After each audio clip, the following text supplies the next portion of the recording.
Белгисиз өмүрүңдүн ичине эмнелерди батыргың келет? Мен ушул күнгө чейин жөн эле отуруп өткөргөн убактымды эстей албайм. Акыркы изилдөөлөр көрсөткөндөй, телефон менен бүтчү маанилүү иштерибиз жок болсо дагы, күн ичинде телефонду колдонуу убактыбыз канча экенин билесизби? Төрөттөн кийинки депрессия ар бир аялда терең деңгээлде болбойт. Күнү бою иштейт, үйгө келет, үй жумуштарына жетишкенге аракет кылат, балдарына жетишкенге аракет кылат, эч биринен рахат ала албайт.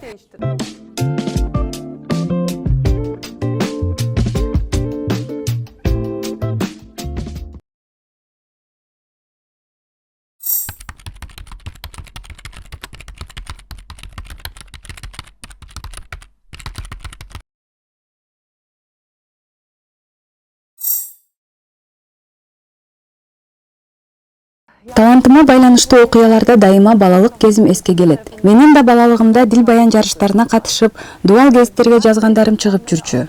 Талантыңдын бар экенин бирөө сага байкатпаса, билбей жүрө бересиң. Анткени бир нерсе жазганда бирөө кубаттаса, өзүң да байкап каласың. Мага да үй бүлө курганга чейин эч ким айткан эмес. Мени күйөөм ачты деп дайыма айтып келем. Үйлөнүү үлпөт чакыруубузду да өзүм жазгам. Анткени жазуу мен үчүн маанилүү болчу. Үйлөнгөндөн кийин күйөөмдүн иштеген жеринде аялдарга ылайык жаңы бир журнал даярдалып жатыптыр. Сенин жазганың абдан жакшы. Сен бир текст камда, андан кийин сунуш кылып көрөбүз деди. Андан кийин бир сунуш киргиздик. Жактырышты. Ал журналда жаза баштадым. Ал учурда электрондук кат жок болчу. Окурмандарыбыздан көп каттар келип баштады. Фонд бул баракчаны радио форматында кайра эле ошол айымдар тууралуу алып барсаң кандай болот дешти. Радио форматында да жакшы ой пикирлер келди, каттар келди. Анан бул программаны телевизор программасына айлантуу сунушу түштү. Ал жакта да алып баруучу болуп баштадым. Ошол убакта эне да болдум. Анда жаңы гана турмушка чыккам, 20 жашта элем. Алгачкы китебим да 23 жашымда чыккан. Эне болгондон кийин башыма башкача бир милдеттер түшө баштады. Себеби эне болуу ушунчалык олуттуу роль. Мурунку жашооңду таптакыр башкача бир өңүткө алып келет. Эне болгондон кийинки сезимдерди, кайгырууну, капаланууну, толкунданууларды, коркууну изилдеп баштадым. Эгер 23 жашымда алгачкы китептерим акырынан чыгып баштаган болсо, азыр 40тан ашык китебим бар. Альхамдулилля.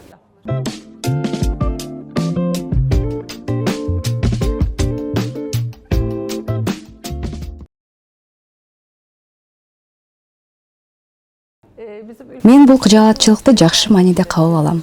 Бул жашоодо бир жолу келебиз, туурабы? Канча жыл жашашыбызды билбейбиз.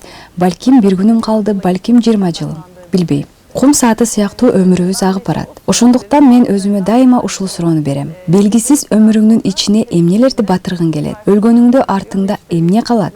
Же Аллах Тааланын алдына барганда, кулум, мен сага бир өмүр бердим, сен аны кандай жашадың? Дегенде эмнени айтып бере аласың? Эгер бул суроолорду өзүңүзгө берсеңиз, балалуу болууну, турмушка чыгууну бир тоскоол катары көрбөйсүз. Булардын бардыгын жашоонун бир шарты катары көрүп каласыз.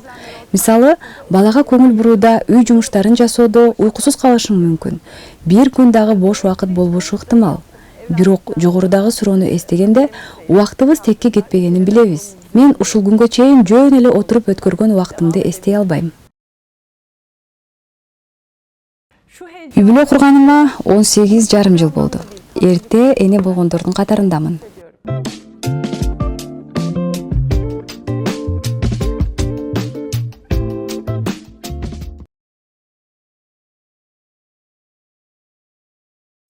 Негизи бул көйгөйлөрдүн баары биздин башыбызда. Технологияны бир чечим катары көрөбүз. Бир нерсе болсо эле ага качабыз. Мисалы, менин балалыгымда технология жок болчу. Ал биздин үйгө киргенде мен жогорку классты бүтүргөн элем. Телевизор көрүүдө да көп тандообуз жок эле. Үйдөгү улуулар эмнени койсо, ошону көрчүбүз. Чечимди технологиядан издебей, башка бир жерлерден, мисалы, мамиле түзүүдөн издесек, жакшы бир жыйынтыктарды көрө алабыз. Бул биринчиси. Экинчиси, балдарыбыз технологиянын заманында төрөлгөн балдар. Бул чындыкты жокко чыгара албайбыз. Азирети Алинин бир сөзү бар. Балдарыңды өзүң төрөлгөн замандын шарттарында эмес, алар төрөлгөн замандын шарттары менен өстүр. Технологияга тыюу салып чоңойто албайбыз. Себеби алар үчүн бул технология өтө нормалдуу нерсе. Бул жерде эмне кылышыбыз керек? Үйдө белгилүү бир эрежелерди, тактикаларды киргизишибиз зарыл. Бул жалгыз гана балдарга киргизилген эреже эмес, бүт үй бүлө мүчөлөрү үчүн өтүмдүү болушу шарт. Акыркы изилдөөлөр көрсөткөндөй, телефон менен бүтчү маанилүү иштерибиз жок болсо дагы, күн ичинде телефонду колдонуу убактыбыз канча экенин билесизби? 80-100 ортосунда. Муну көнүмүш адатка айландыргандан сактанышыбыз зарыл. Телефонубузду эмне максатта колдонгонубузду билели. Жогорудагы эрежелерге мисал катары муну айта алабыз. Үйдө дасторкон үстүндө эч ким колуна телефон албайт. Кечки маал үй бүлөбүз менен өткөргөн убакытта да телефон колдонбойбуз. Сүйлөшөбүз, маек курабыз, чогуу чай ичебиз. Буларды аң сезим менен жасайбыз.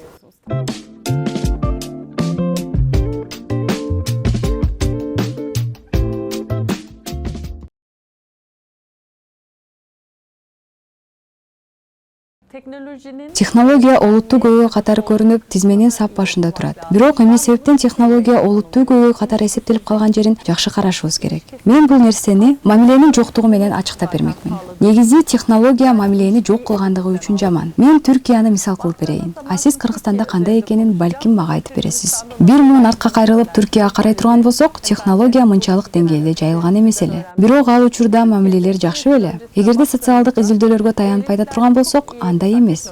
Ошондуктан технологияны жок жерден күнөөлөөнүн кажети жок.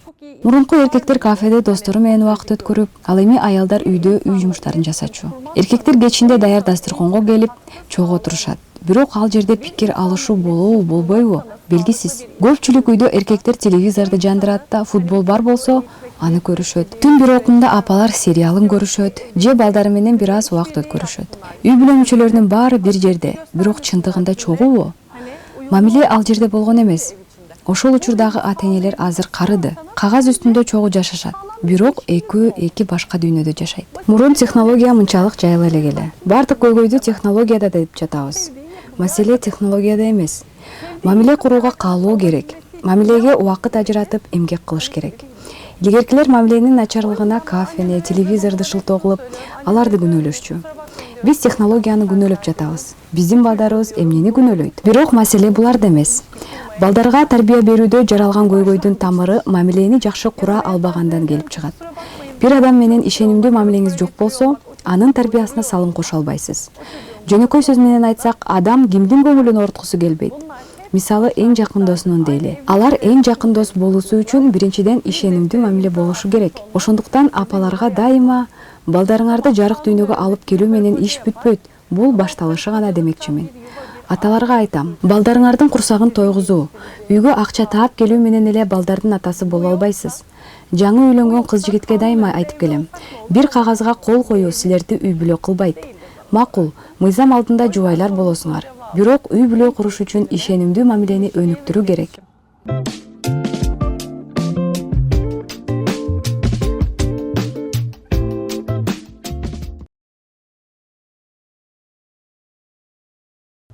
Төрөттөн кийинки депрессия бир гана жашоодон артта калгандык сезиминен эмес, биологиялык жактан караганда кош бойлуулук учурунда пайда болгон гормондорубузду төрөт учурунда жоготуп, кайра денебиздин калыбына келүүсүндө, ушундайча дисбаланс жараткандыгында.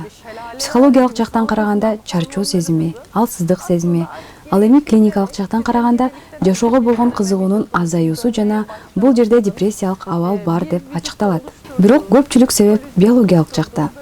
Биз бул биологиялык өзгөрүүгө кандай маани берсек, ошондой жашай баштайбыз. Эгер баланы биз күнүмдүк жашообузга тоскоол катары кабыл алсак, биологиялык жана психологиялык жаман таасирлерге алып келет. Төрөттөн кийинки депрессия ар бир аялда терең деңгээлде болбойт. Жаңы төрөгөн учурда бир аз депрессияны сезиши мүмкүн. Бирок клиникалык депрессия дегенибиз аял өзүн бир аз депрессияда сезүүсү менен болуп калбайт. Клиникалык депрессия олуттуу нерсе. Аял өз оюнда жашоосунда болгон өзгөрүүгө адаптация болгонун ордуна баласын тоскоол катары көрүп алат. Бардык нерсенин мурункудай болушун каалайт. Биз оюбузду өзгөртүшүбүз керек. Абдан маанилүү бир нерсе айтайын. Аллах Таала адамдын мээсин ушундай жаратыптыр. Мен невробилим тармагында докторлук даражамды жактап жатам. Мени изилдеп жатып, эң таң калган нерсемдин бирөөсү мээнин пластикалык түзүлүшү. Мээбиз ар кандай шартка, ар кандай абалга адаптация боло ала тургандай кылып жаратылыптыр. Мээ өзгөрөт. Бул жерде абстрактуу нерсе жөнүндө сөз кылган жокмун. Мисалы, эне болдук. Бул жаңы бир жашоонун башталышы эмеспи? Мээбизде жаңы нейрондордун байланышы жүрөт. Мээнин түзүлүшү өзгөрөт. Технологиянын өнүгүүсү менен азыр мээнин түзүлүшүн изилдегенге мүмкүнчүлүк бар. Эне болгонго чейин жана эне болгондон кийинки мээни карасак, анын түзүлүшүндөгү, гормондордогу өзгөрүүлөрдү көрө алабыз. Бул көз менен көрө ала турган бир өзгөрүү. Бул өзгөрүүнү биз жашообузда канчалык кабыл алсак, депрессияга түшүү ыктымалдуулугу ошончолук азаят. Биз жашообуздагы өзгөрүүлөрдү кандай болсо ошондой кабыл алышыбыз керек. Алсак, сиз бир мышык багып алсаңыз, жашооңуз мурункудай уланбайт. Анткени анын жоопкерчилиги бар. Аны багыш керек, мышыкка ылайыктап план түзүшүңүз керек. Бир жаныбар үчүн ушунча кылышыбыз керек болуп жатса, инсан үчүн план түзүшүбүз керек да. Инсан жаратылган эң алсыз жандык. Төрөлгөн кезинен баштап жоопкерчилиги бар. Ал эми жаныбарларга мынчалык жоопкерчиликтин кереги жок. Анткени жаныбарлар төрөлгөндө эле жашоого жөндөмдүү. Ушундан улам бул чындыкты кабыл алуу менен мен эми ата-энемин, жашоомдо өзгөрүү болду, жаман нерсе эмес деп да кароо керек. Ошондо иншаллах терең депрессияга кирбейсиз.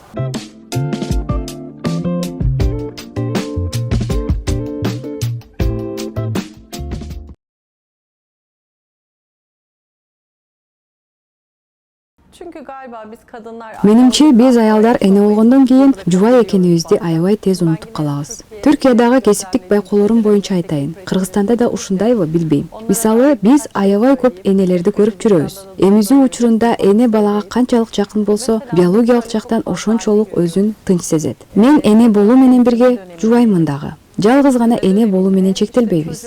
Аллах Таала инсандын психологиясын Инширах сүрөсүндө бир иштен чарчаганыңызда башка бир ишке өтүңүз деген маанидеги аят аркылуу түшүндүрөт. Биз психологияда кеңеш алуучуларыбызга дайыма бир эле ролдо жүрө бербеңиз деп айтабыз. Аял үй кожойкенин ролунда жумуштарын бүтүргөн соң физикалык жана руханий жактан чарчайт. Ошол учурда роль алмаштырыңыз. Эне болуңуз, жубай болуңуз, күйөөңүздүн сүйүктүүсү болуңуз. Эгер булардан да чарчасаңыз, ата-энеңиздин кызы болуңуз. Досторуңуздун арасында сиз доссуз, же болбосо бирөөнүн жеңеси, эжеси, тайэжесисиз. Жашоодо көптөгөн ролдорубуз бар. Бизди чарчаткан жана психологиябызды бузган нерсе бир ролдо такалып туруп калуубуз. Мына ошондуктан баланста жашоого мажбурбуз. Жашоо системабызды түзүп жатып, баланста жашоонун социалдык чечимдерин ойлонуп чыгуубуз кажет. Мисалы, Түркиядагы аялдарды бул маселеде чынын айтсам сындайм. Иштеген айымдардын көпчүлүгүнүн үйүндө жардамчысы жок болот. Бардык нерсеге үлгүрүү үчүн өзлөрүн кыйнашат. Соңунда эмне болот? Күнү бою иштейт, үйгө келет, үй жумуштарына жетишкенге аракет кылат, балдарына жетишкенге аракет кылат. Эч биринен рахат ала албайт. Айласыздыктан жасагандыгы үчүн адам соолуп баштайт.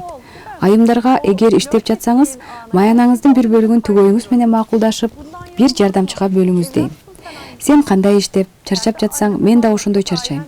Экөөбүз адамбыз. Адамдыгыбыздан чыкпай, жашообузду сапаттуу жашаганга аракет кылалы. Эгер айымдар иштей турган болсо, бул шартты сөзсүз түрдө кошусу керек. Анткени бул шартты аткарбасаңыз, түгөнөсүз. Бир семинарда бакырбаган энелерди түшүндүрүп жатам. Мен кантип бакырбай кое алам? Мен аябай чарчадым дейт. Анда чарчооңузду азайткан шарттарды түзүшүңүз керек. Мына ошондуктан суроонун жообу эне болгондон кийин жубай болууну унутуп, күйөөбүзгө да балабыздай мамиле жасай турган болсок, үй бүлөнүн гармониясы бузулат. Бул балансты тең салмакта кармаш керек. Мен дайыма бул мисалды келтиремин. Самолетто автокырсык абалын байкасаңар, кычкылтек маскасын алгач өзүңүзгө тагыңыз. Ошондо гана башкаларга жардам бере аласыз.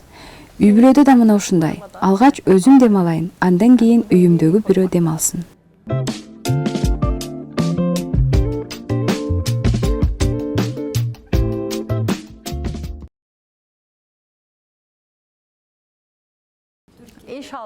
Иншаллах күчүм жетсе жана балдарым уруксат берсе, ишимди улантам.